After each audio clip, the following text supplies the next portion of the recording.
Donc, Alex, ça, ce sont nos trophées. On va transformer les trophées en ceviche. Il y en a combien au total? Une dizaine? Ben, d'après moi, j'en ai pêché 9 à peu près, donc ça en fait 10. Alors, honnêtement, bien malin celui qui oserait mettre sa main là-dedans. Vous avez compris que le poisson-lion est un poisson qui a des épines qui sont dangereuses, voire mortelles pour certaines personnes. Ah ouais, par contre, une fois qu'il est là-dedans, Ouais. c'est ça. bon. La pêche était bonne. Ouais. Qu'est-ce qu'on fait avec tout ça? Ben, on se fait un petit ceviche, quoi. Ouais. Comment vous l'apprêtez, le poisson-lion? Comment on va faire? Généralement, on fait plutôt on le fait en grillade. En grillade. J'avoue que j'ai faim. Un petit barbecue, c'est toujours bon. On vous suit, c'est quoi le chef? Bon, ben on y va alors.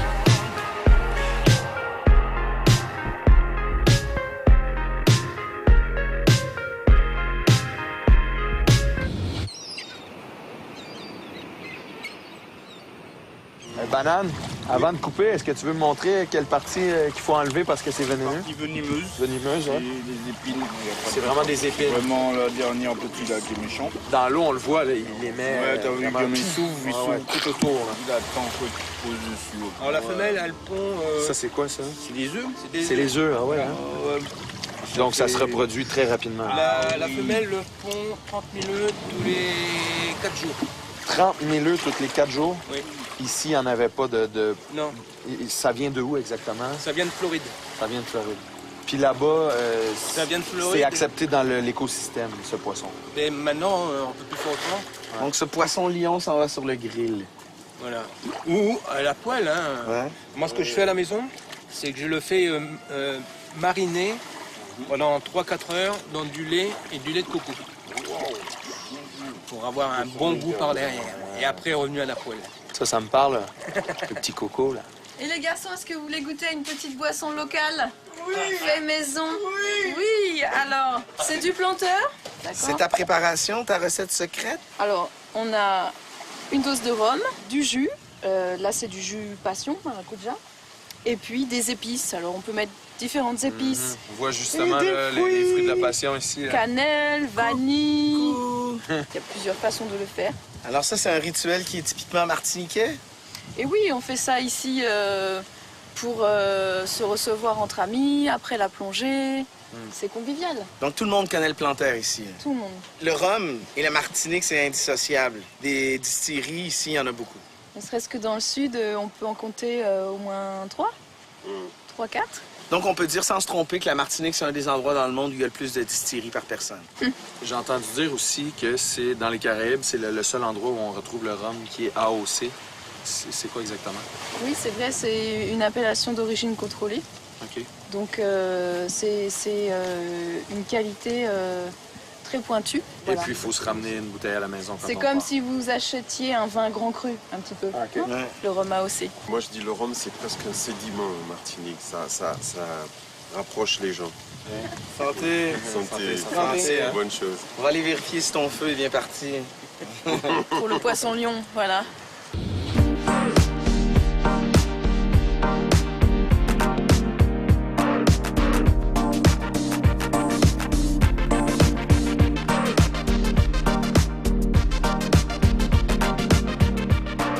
Belle plongée qui se termine avec un poisson qui est délicieux. En plus, on fait du bien à la planète.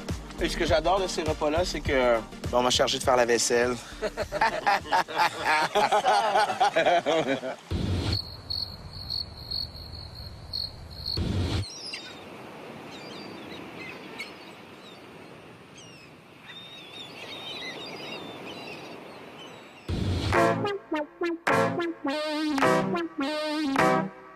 Deuxième journée sur l'île, il fait beau, il fait chaud et on a le meilleur chauffeur en ville, il s'appelle André. Sainte-Anne, c'est super cute comme petit village. Ouais, c'est très propre, coloré comme tu dis, mais les gens sont fiers, mais très accueillants aussi. L'ambiance est vraiment le fun. Ouais, c'est Partout où souriant. on va, ouais, on est bien accueillis. tout ça. Donc ici, André, on est sur la rue principale. Ouais. Tout à fait. André, Hein? notre ami, notre guide. Écoute, on a tellement tripé sur la plongée d'hier. Une plongée mémorable, honnêtement. Ça part fort. Incroyable. Si tu peux nous ramener au centre de plongée, je suis convaincu qu'il y a d'autres explorations des fonds marins qui nous attendent. Je sais pas où vont nous guider nos amis Alex et Aline, mais goûter au rocher du diamant d'une façon plus passive. C'est ce dont je rêve aujourd'hui. André, le rocher du diamant, tout le monde le connaît ici? Oui, tous les Martiniquais connaissent ce rocher du diamant parce qu'il a beaucoup d'histoires sur ce rocher. Ouais. Il appartient aux Anglais, après aux Français, après aux Anglais. Ce sont des Français qui ont délogé les Anglais dessus à cause du rhum. Du rhum, wow. Ils ont lâché des barils de rhum qui ont été échoués sur le rocher. Les Anglais se sont enivrés et ils sont venus les accueillir et c'est comme ça qu'ils les ont fait sortir. Et nous, c'est là qu'on s'en va. Merci André. Merci, André. Allez, À plus. Hey. Ah, bonjour. Yo, Alex. Comment allez-vous, les hommes? Ça va? On est content de vous retrouver. On a encore envie d'aller plonger. Ça nous a donné le goût. On en veut encore plus. Bah, on pourrait vous emmener visiter la faille du La faille. diamant. On peut rentrer dans le rocher du diamant? Oui. En fait, tu traverses ce rocher. C'est un tunnel qui fait 50 mètres de long. Mais c'est un espace qui est assez grand pour pouvoir passer facilement. Plusieurs. À plusieurs, ouais. Est-ce que c'est une plongée qui est profonde? Et puis 13 mètres pour la faille, on passe beaucoup de temps au-dessus de 10, donc c'est une plongée qui est relativement peu profonde.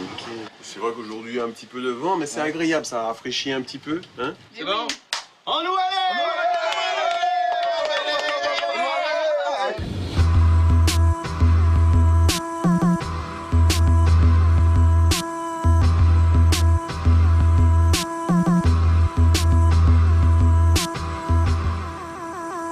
Bon, j'ai fait un petit dessin là rapide.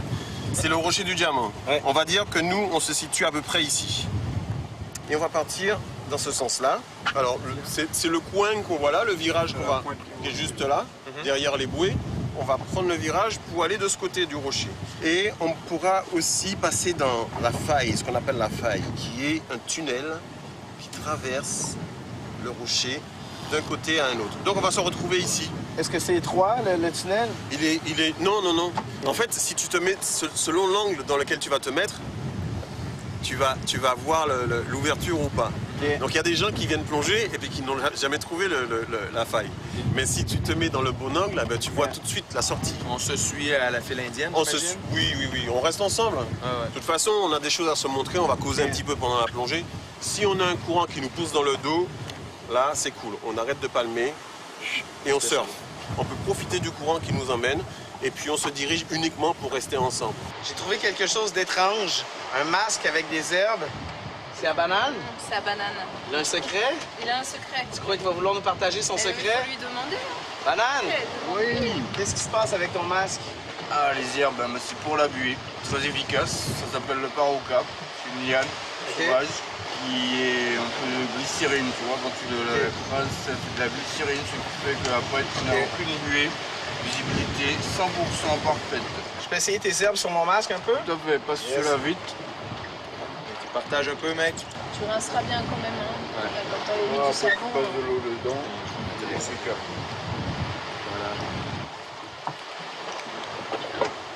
Ça fonctionne! Ça fonctionne!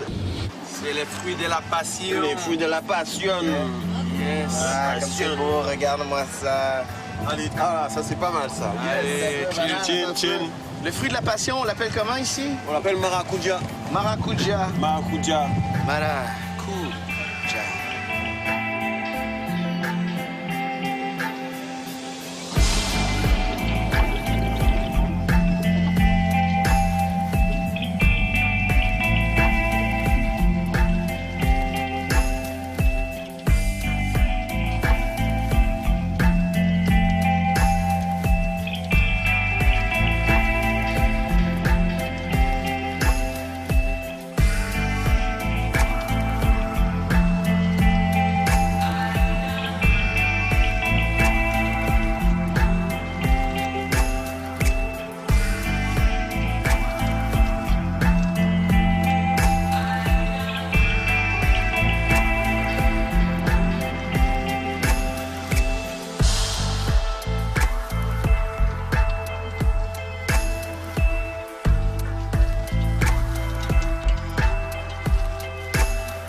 consommation d'air est particulière, je l'avoue. Je suis quelqu'un qui respire énormément sous l'eau. Et je suis orgueilleux. J'ai vraiment pensé pouvoir revenir par le passage.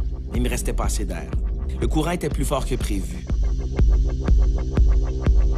Alors j'ai laissé Jason et le reste de l'équipe retourner et moi je suis sorti par l'autre côté du rocher. Juste l'idée de me retrouver dans un corridor sans air dans ma bouteille, no. Non, merci. La grotte, c'était fou. Une espèce de passage tunnel. C'était impressionnant.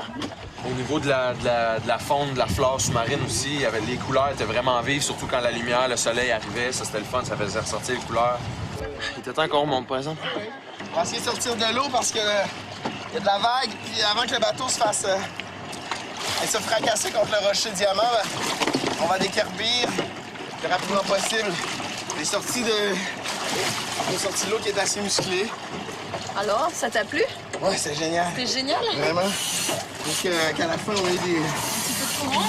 On commençait à épuiser nos réserves d'air, puis c'est juste qu'il faut s'assurer dans ces cas-là de remonter à la surface et d'avoir encore de l'air. C'est pas comme une voiture où tu te rends compte que t'as plus d'essence, que tu pourrais... Capable de faire encore un petit bout? Ouais, encore 30-35 km d'après moi, c'est pas la même chose. Non. Lorsqu'on a traversé le tunnel de l'autre côté, je sentais que j'en avais pas assez pour revenir, pour être capable de prêter assistance à quelqu'un. Donc, je suis remonté. Puis c'est ça, on est revenu me chercher par la suite, mais faut jouer safe. Il y avait du courant des fois qui nous amenait, mais qui était en ressac. Le courant s'est levé quand on est rentré dans le tunnel. Le truc, c'est que quand il y a du courant, effectivement, l'effort est plus grand et on respire beaucoup plus d'air. Un courant qui était très hypocrite. Hein? Tu le vois pas vraiment, mais tu le sens. Puis là, t'es dans le tunnel, tu penses que t'es à l'abri de ce courant-là, puis il te pousse, puis il te ramène, puis il te pousse. Puis à un moment donné, tu te mets à le sentir, puis tu te mets à jouer avec. Quand il te propulse, ben, t'en profites pour donner des coups de palme. Puis c'est inutile d'essayer de se battre contre le courant. C'est plus fort que soi. Faut apprendre à jouer avec. Le tout, c'est de rester en groupe, tout le temps, quel que soit ce qui se passe. Tout est bien qui finit bien, mais c'est un petit rappel qui nous dit oui, c'est beau, oui, le décor est enchanteur, mais ça reste que la plongée, c'est un sport qui comporte des risques qu'il faut jouer de façon très sécuritaire.